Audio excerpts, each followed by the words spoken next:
はいどうも、マフィア梶田です。さあ、今回も引き続き緑洋社さんにお邪魔しております。品質と誠実の同人誌印刷所、緑洋社から、そしてゲストにお越しいただいているのがこちらの方。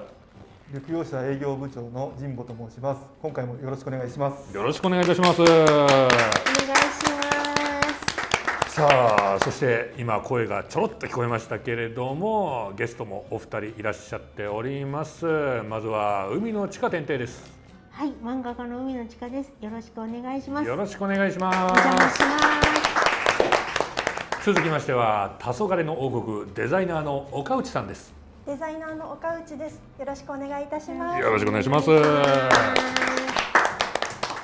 さあ、黄昏の王国制作主幹メンバーでお届けするこの企画ですけれども、前回は緑洋社さんの印刷所をですね、もう全体的に見学させてもらいまして、大変満足のいく、はい、よかったです。社会科見学というか職場見学というか、この年になってキッザニアみたいなことができるとは思ってませんでしたけど大変ありがとうございました。ありがとうございます。で、今回はですね、緑洋社さんの視点から黄昏の王国の制作秘話を聞かせていただけるとのことで、いろいろ用意していただいたんですけれども、まずはどのようなお話から伺えるんですかね。まずは最初に連絡いただいた時に、仕様があまりまだ固まってないそうですね、状況で、あれがやりたい、これがやりたいという形の状況で、まずは仕様を固める必要があったので、お伺いして、どんな本をお作りになりたいのかというふうにお伺いしました。はい、かなり密に話し合いをやられてましたね。そうですね。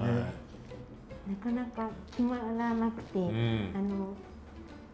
うやって決めたらいいのかわからなくて、難点もしてしまったんですけれど、大変親身に相談に乗っていただき助かりました。ありがとうございます。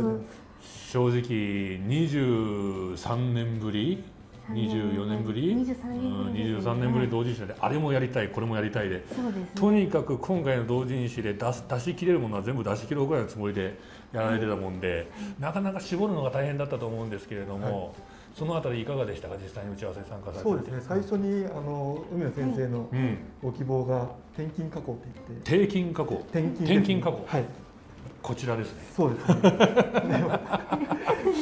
この俺初めて見たんですけれども、この加工って頼めるんだっていう、このホロ加工みたいなやつ、すごい綺麗です。こちらのフレークなんですけれども、どうやらですね、これ頼んだ時に、黄昏の王国の部数でこれをやると1年かかるんです。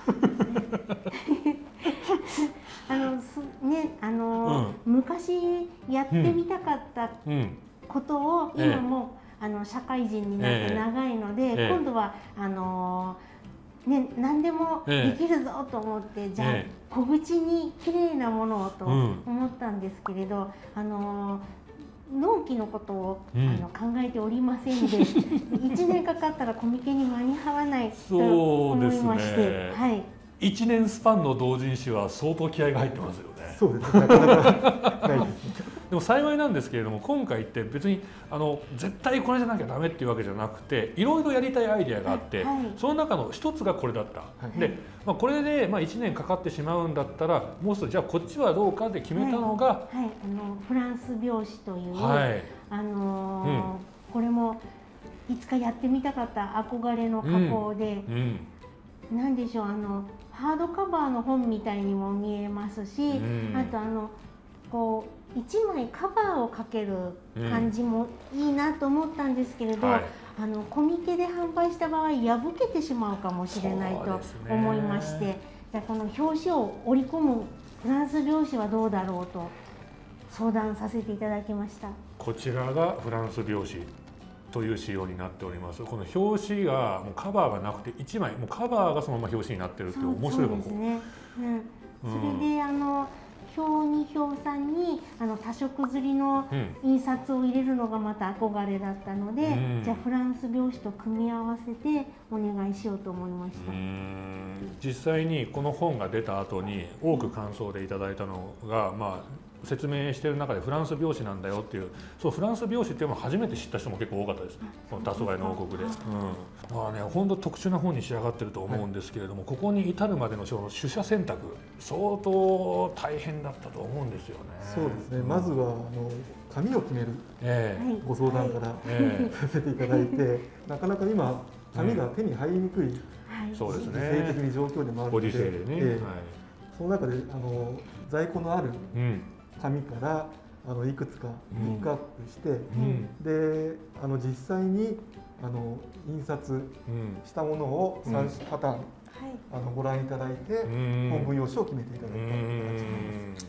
その紙の選択肢だけで言っても、何種類から選べる状態なんですかね。そのどれくらいの種類を用意してくださったんですか。そうですね、まず紙の中で在庫があるもの、紙の計算をしてこれぐらい使うっていうふうに計算して、在庫があるものをピックアップしてます。まずは数から絞っていくんですね。そうですね、数から絞って用意できるものから。はい。それであとは印刷の色の出方、さっき印刷の工程でも話があったと思うんですけども、やはりコート紙の方が色の発色はいいんですね。ただ紙の雰囲気によって出方も変わるし、手触りを重視される方もいらっしゃるので、その辺も踏まえた上でコートされてる紙と、あとコートされてないさらっとした雰囲気のものをご提示して、海野先生にこれとこの紙がいいかなっていう形で、だったら実際に刷ってみた感じをご覧いただいてから、なるほど、決めてみましょうかと。はあ、そこまでしてくださったんですね。すごい贅沢なことだと思うんですよ。その先にね、いろんな紙に実際に刷っていただいたのを見て決めさせていただけたという。間違いないですもんね。ちなみに決め手は何でした？これがいいって。スケッチブックを印刷した本になるので、スケッチブックの紙に近いのがいいなと思いまして、そうするとふかふかしていて柔らかい紙で、なんかピカピカしてない紙っていうので、候補の中からこちらに。この紙が本番環境の紙ですか？これですね。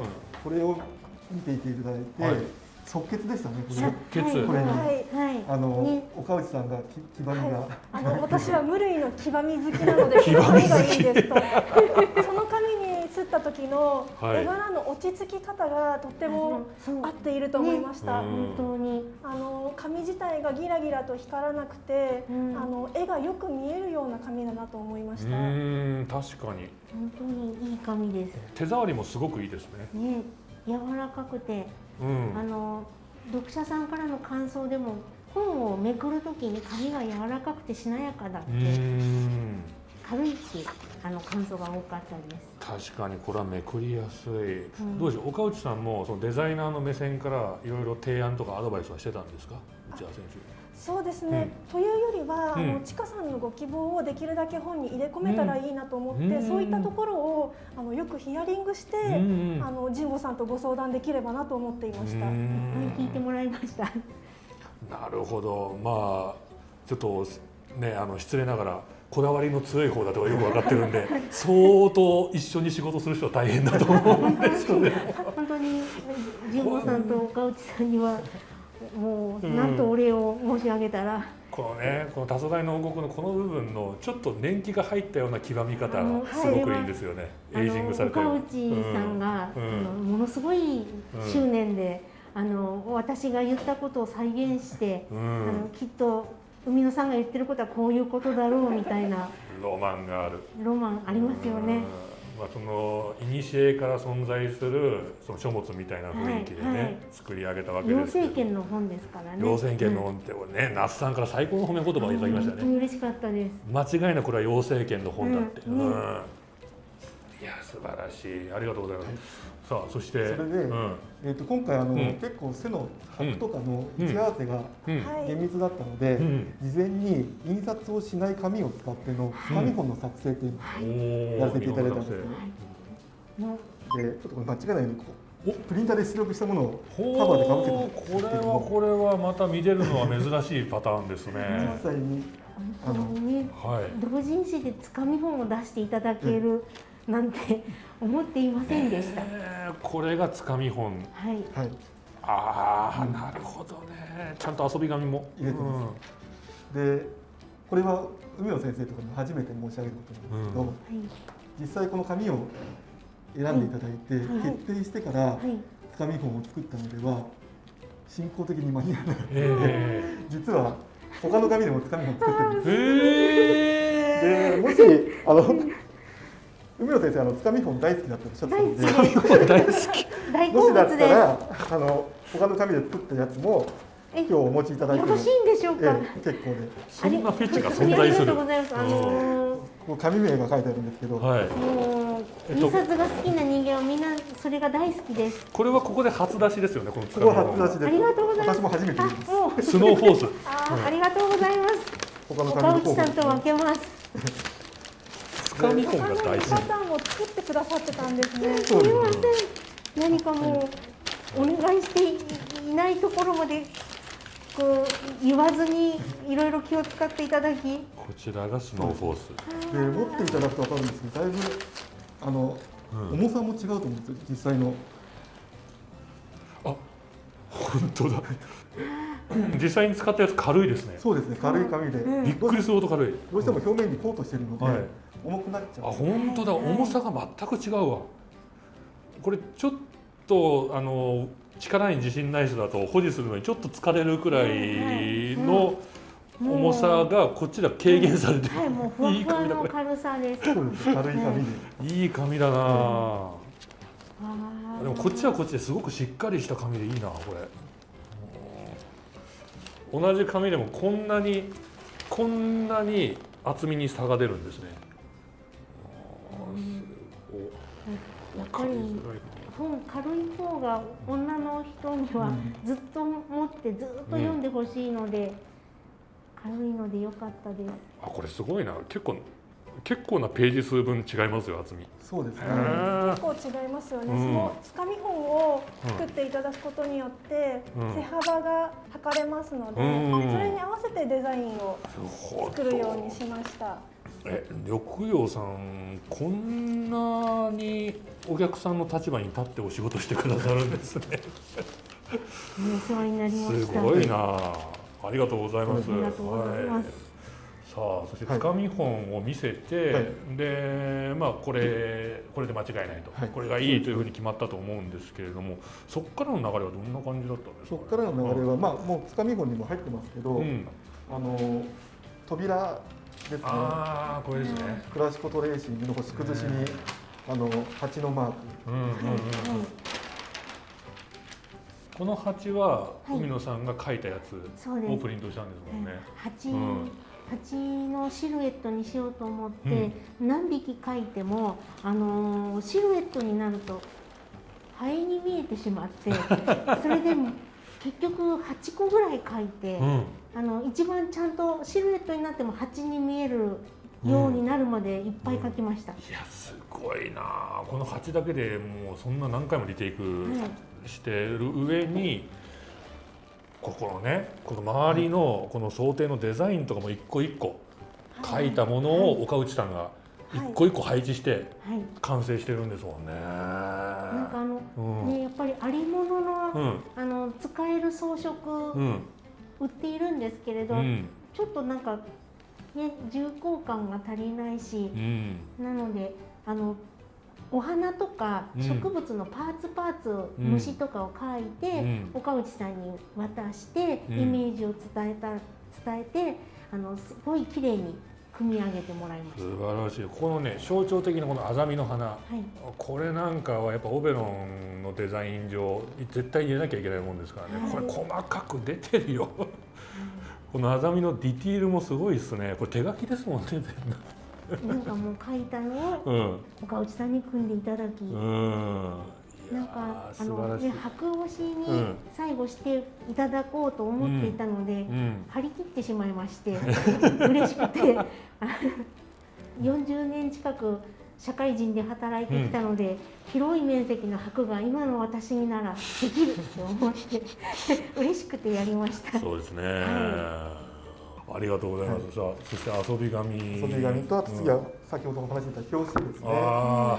表紙の紙も、いくつか見ていただいたんですけど、やっぱりコート系じゃなくて触った感じがちょっとさらっとした感じがいいということで、これは印刷して表面にマット PP も貼ってない状態。なるほど。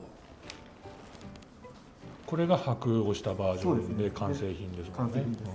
でマット PP をして、マット PP ありとなしか。なるほどなるほど。なんかPP をしない紙の風合いが好みだったんですけれども、夏コミは皆さんやっぱり暑いので汗かいてたりもするので、コートしてあった方が良いのではないかしらっていうのと、あと緑葉社さんから伺ってフランス拍子で表紙を折るので、そうするとひびが入ってしまうのでPP をかけた方がいいとなるほど伺いました。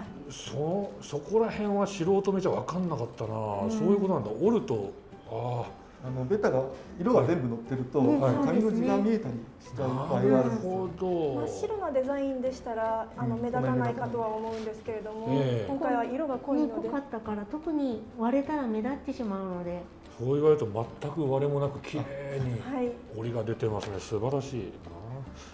いや本当に細部の細部まで気使わないとできないんだな。通常だとマット加工する紙って表面がツルツルした紙なんですけども、今回サラサラしたちょっと細かい凹凸がある紙なので、PP するとその部分に空気が入るんですね。ただ今回も実は空気が入ってるんですよ。ただそれがいい感じで風合いになって、こういった横の白いのが空気なんです。これはもうエイジングっていう意味ではすごくいい雰囲気が出てますね。味が出ました。いい味わいが出てます。確かにこれ言われてみるとマット PP なしとありじゃ風合い全然違うな。でも本当に今年暑かったので、あと台風も来ていたので、PP してよかったって思いました。実際現場で、我々売りで参加した時に、本当に良かったって思いました。なぜなら水気が多すぎる。コミケ会場今年は。そうですね。だからで最後 PP の袋にも入れていただいたので、あれ本当にやってよかったです。よかった。ペットボトルの雫で本がどんどん濡れたらしいので、袋に入れてよかったと。結露しちゃうんですよね。その結露がまた散って本にかかりそうになるんで、あれちゃんと保護してなかったら危なかったなっていう。いやーナイスプレーだった。で表紙はこれで決まって箱押ししてで、あと表人さんのデザインをいただいて、もうこれを緑葉社さんが驚きの知恵を貸してくださいまして、ニスを。そうですね。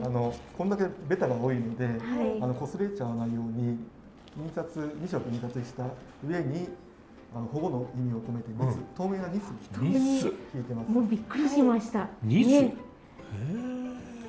かすれないように2色すった上からニスをかけていただいたという。それはこちらから希望したわけではなくて、ご提案をいただいたので本当にありがたかったです。素晴らしい。やっぱり長年の経験と知恵によるアドバイスがないと言われなきゃ分かんないですもんね。気がつきませんでした。緑葉さんに頼んでよかったですね。本当に思います。あと今回2色刷りということで、この位置合わせがあるんですけども、少しでもずれると紙の字の白が出ちゃうので、確かに。なので調整してくださったという。少しこの金の部分の鉢を少しだけ太らせて、緑と若干本当に髪の毛1本分ぐらいの太さなんですけど、ただずれても白が見えないような感じ。それもお願いしたのではなく、気づいて調整してくださったのでございます。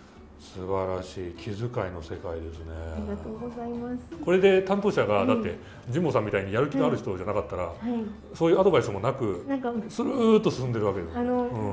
時間がとにかく迫っていたので、なんかじゃあこの辺はちょっともう飛ばしましょうってなってしまったと思うんですけれど、助けていただきまして。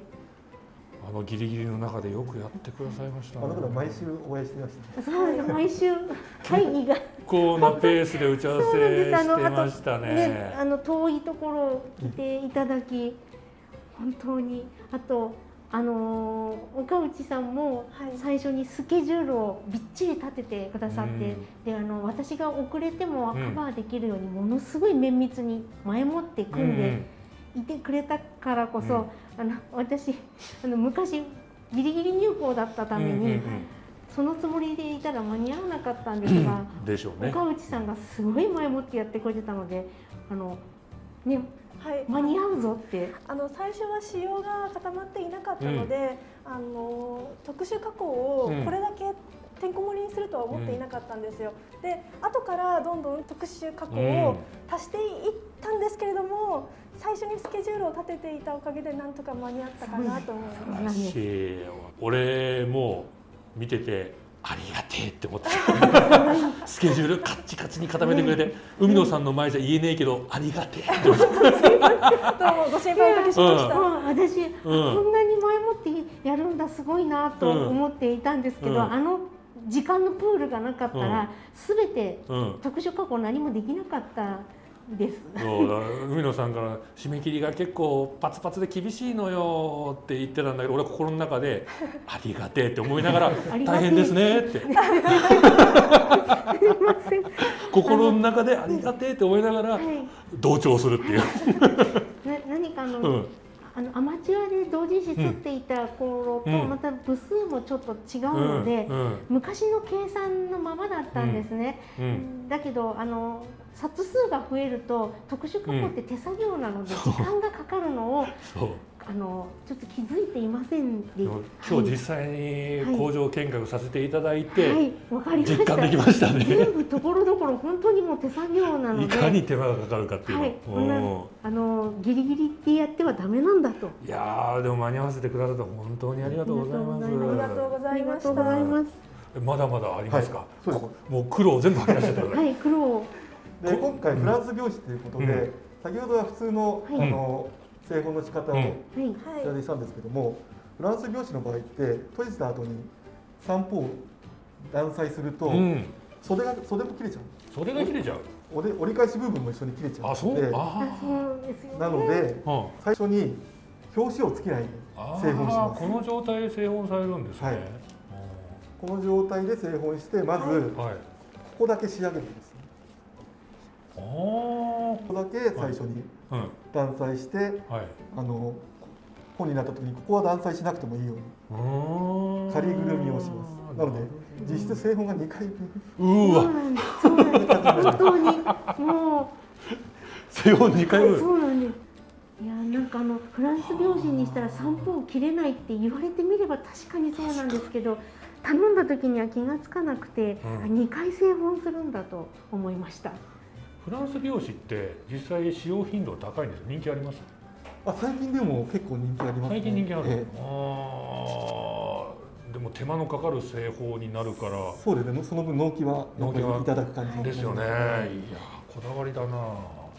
で、実際にこんな感じで1回製本したものにこの表紙の袖を折ったものですね、をつけるんですけども、これ表紙袖折っただけだと製本するときにパタパタしちゃうんで、ここのりで留めてある。これを今日初めて知りました。なんてこった。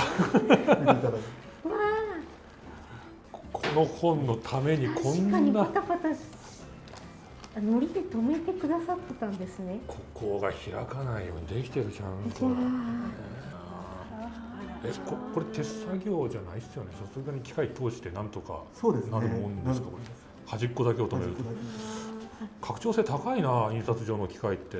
それで最後の上のところを最後切り落とす。最後この状態になったのを上下。これ面白いな。切り落とす上の方にのりをつけてくださって。そうですね。ただそれだとバラバラになっちゃうとこの辺にもつけてるんですけども。俺見学のせいでちょっと裁断フェチになっちゃったみたいで、ここを切るとこ想像するとゾクゾクってする。刀はすごかったですね。ガッツの体験のような。湧き上がってくるなんかすごかったです。甘いしびれが湧き上がってくるからね。ちょっとそれは本当に裁断をするとき勝田さん刃物好きですもん好ね。きだから綺麗に切れるんだろうな。いやありがとうございます。すごいな、どんどん出てくるな、知らなかったもんが。で、これではい完成、切って完成する。あとにコミケバージョンだとはい。袋の中にはい。入れるんですけども、今回これは岡内さんのこだわりで、袋の海苔の位置、袋の海苔の位置すいませんでした。何ですかそれ。袋の海苔の位置。普通の岡内さんがこれ OPD 入れる袋なんですけど、普通はこれを剥がしてはい。ここに海苔がついてるんで、ですねこれでこうやるんです。これよく見ますで、ね。それ剥がした後に岡内さんの方から取るときに本にあ、くっついちゃうと。ついちゃう。ああ、これはなるほど。もうちかさんのご希望ではなくて、私の希望で蓋に海苔がついているタイプではなくて胴海苔とかっていうらしいんですけれども、袋部分の方に海苔がついているものを用意できないかというご相談をしました。で、このサイズだとちょっとなかったので、実際に特注で特注。こういう海苔ありがとうございました。なるほどね。本体の方に。はい、いや、グッジョブ。 PP を大量に買ってた頃は、ベロの部分についてるのしか見たことがなかったので、思いもつかなかったんですけれど、岡内さんがそれだと袋から出す時に引っかかって、もし箔がちょっと剥げちゃったらってよく気づいた。それでなるほど、でもそんな袋ないのではって言ったら特注で作ってくださいました。なければ作る緑養者。びっくりしまして作りましたってなんかすごいさらっと神保さんがおっしゃってくださって、テスト品を作ってもらってこれでいいかって形で。これ今後結構需要があるんじゃないですか。言われてみると俺も結構昔あったんですよ。本出す時に口のところの海苔にくっついてうぜえってバリってやったら破れたっていうの。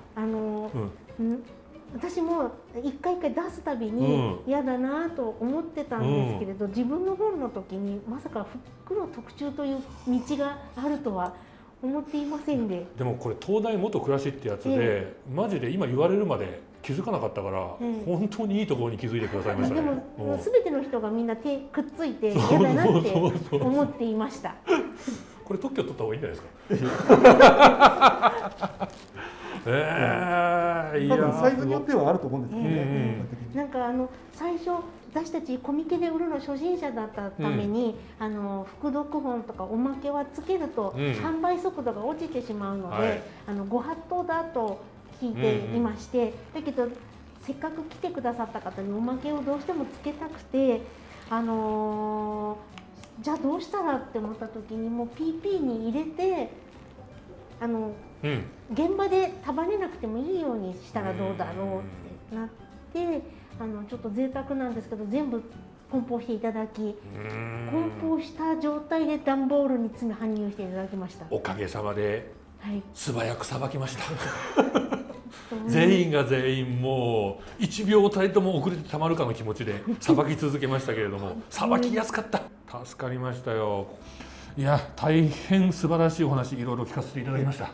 ありがとうございました。ありがとうございました。非常に実のある対談になったというか、やっぱり海野さんからまたオベロンの制作過程について聞く機会は別に用意しようと思ってたんですけれども、こうやって本を作ってる側、印刷してる側のお話聞ける機会というのはここしかなかったんで、ものすごく自分もねインタビュアーのお仕事をよくやらせていただくんですけども、ものすごくやりがいのある仕事でした。ありがとうございます。ありがとうございます。それでは最後にもし聞き逃していることとかあれば、悔いがないように聞いておきたいっていうのがあればお聞きしておきたいですけれども、大丈夫ですか、お二人とも。あとは、キラキラの小口返金加工ですね。返金加工ですか。はい、私はいつかあれをやってみたいのですが、本だと難しそうなので、いつか名刺を刷っていただいて、名刺の小口にキラキラをしていただくことができるらしいので、はい。キラキラの名刺いいな。縁がキラキラしていました。はい。どうですか、岡内さんからは何か。そうですね、私デザイナーをしていて箔押しをするのもここまで大きい面積の箔を作らせていただけることがないので、緑洋社さんだとここまで大きい箔が貼れるということで、データの作りがいがありましてとってもありがたかったです。どうもありがとうございました。ありがとうございます。では最後にですね、せっかくなので緑洋社さん代表して神保さんからメッセージをいただければと思います。例えば、緑洋社さんに頼もうかどうか悩んでるお客さんとか多分この動画参考にすると思うんですよ。そういった方々に向けて一言いただけますか、PR。はい、そうですね。